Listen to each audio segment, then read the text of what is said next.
Sí, bon vespre a tothom. Ja sabeu que nosaltres sempre hem sigut partidaris de la gestió directa dels serveis bàsics, que puguis com un consistori, i l'aigua no n'és una excepció.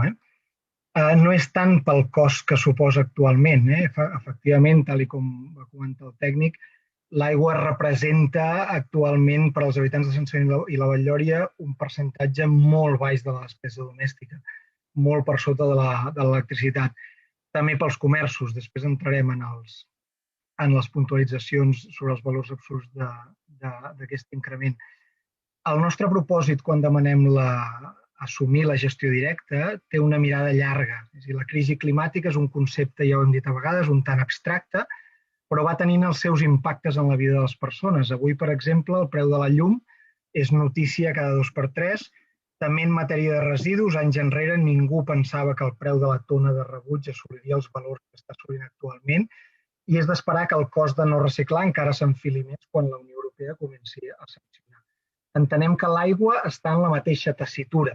Actualment representa un cost baix per la població, però el riu Ter està al límit, la seva conca no s'escapa al canvi climàtic i és d'esperar que en un futur l'aigua es trobi en un escenari molt més exigent, i és per això que continuem defensant una gestió directa, no tant per la situació present, sinó per la situació que és esperable del futur.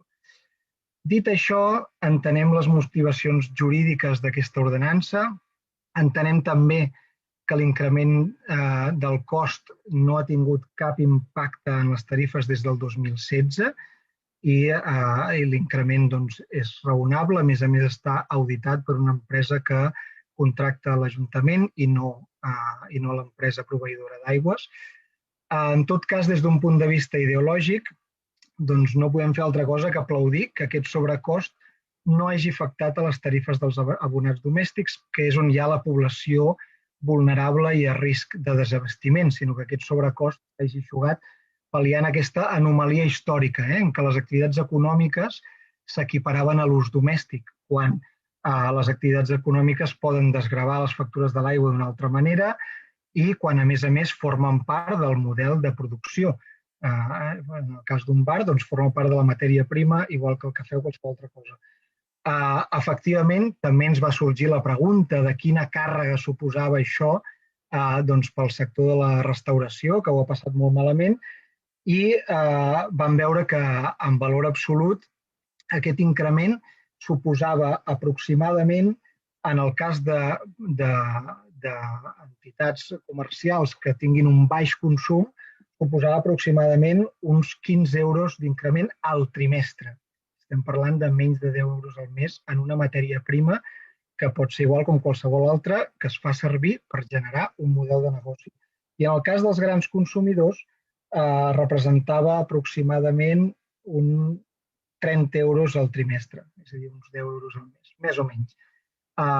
Efectivament, nosaltres sempre hem sigut partidaris de les taxes progressives i de gravar de forma progressiva, i entenem, no tinc les xifres aquí, però la diferència que hi havia abans i que hi ha ara entre els consumidors domèstics de baix consum i els d'alt consum és important. Tot i així, l'impacte global del canvi de tarifa és baix, perquè el cànon de l'Agència Catalana de l'Aigua al final acaba representant el percentatge més alt del que estan pagant els abonats. Per tant, pensem que és una bona solució la que va trobar l'equip tècnic en aquest ajust que calia fer des del 2016, i és per això que votarem a favor. Val.